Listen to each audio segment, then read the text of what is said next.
And here is what Ms. Heard looked like on the James Corden show the next day.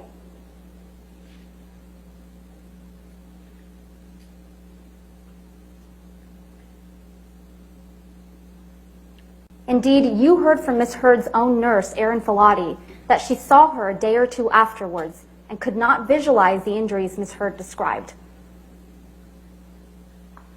Ms. Heard did take pictures of herself after this alleged incident.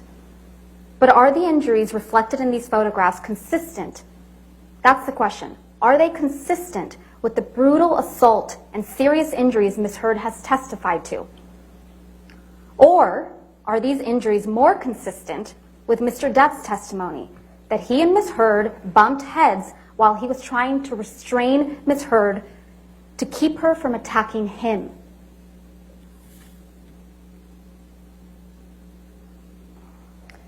Out of Australia, where Mr. Depp sustained the most serious injury from his relationship with Ms. Heard spun a story of horror. A 3-day ordeal with a drug-fueled Mr. Depp violently assaulting her, cutting his own finger off, dragging her through glass, and then bending her back over a counter and raping her with a whiskey bottle. She claimed that she had bruises on her face, cuts all over her arms and feet, and was bleeding from her vagina from the sexual assault. And what did Ms. Heard say she did? She went upstairs, took some sleeping pills, and went to sleep. The next morning, she took pictures of the mirrors her husband had written on in paint using his amputated finger.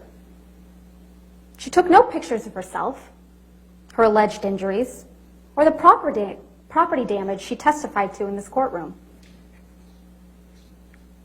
When Malcolm Connolly, Jerry Judge, Dr. Kipper, and Nurse Debbie Lloyd arrived to extract Mr. Depp and get him medical treatment for his finger injury, you heard from Mr. Connolly, Dr. Kipper, and Ms. Lloyd. All of them testified they did not observe any injuries to Ms. Heard, and no one, including Ms. Heard, testified that she sought medical treatment. You also heard from Ben King. He also saw Ms. Heard right after this alleged incident. He flew home with her to Los Angeles. He testified that Ms. Heard didn't want to leave, that she said, I can't leave. It will be the end if I leave.